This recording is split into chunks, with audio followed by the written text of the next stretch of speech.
she's staring at.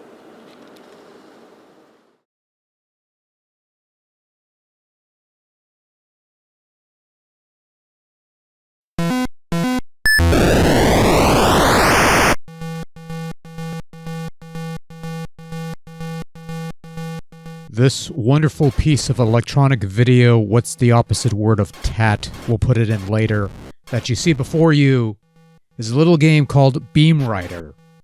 Released in 1984 for the Atari 2600 video computer system from Activision.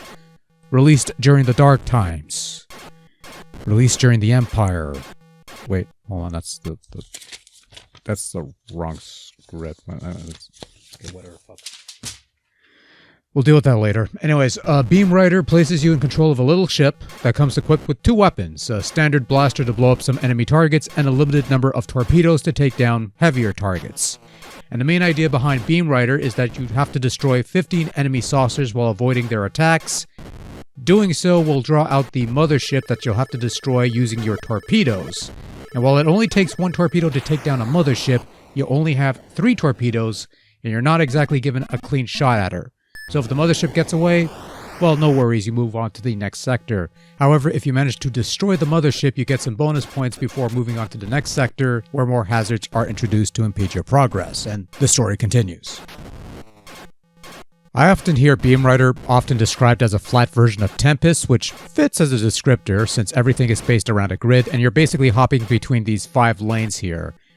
The general idea and concept is pretty straightforward and easy to grasp, and control in Beamrider is pretty responsive but a bit slippery at times, especially in regards to launching torpedoes, which you do by pushing up on the stick, and that tends to be easy to do by accident, so something to be mindful of. Besides that, Beamrider is a superb shooter and something that is fairly ambitious given the hardware.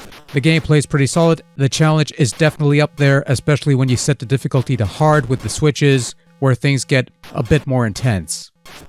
And it looks pretty damn good too, for something that came out in 1984 on hardware that originally came out in the late 70s. Beamrider is a superbly unique looking game with the grid-based layout, the relatively smooth scaling of the smallish enemies, the constant motion, and even the mothership in the distance looks pretty damn sweet.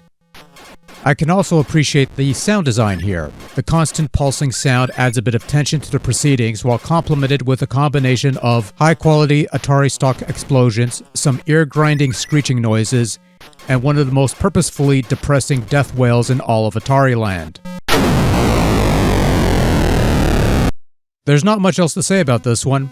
Beamrider is an excellent space shooter for the 2600, and while there are other ports of the game that are technically superior, that doesn't make this any less of a port. If anything, it's one of the few genuinely standout titles of the VCS library with its uniquely fun and challenging gameplay.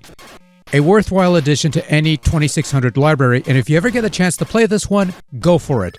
Beamrider definitely holds up and is an absolute blast to play.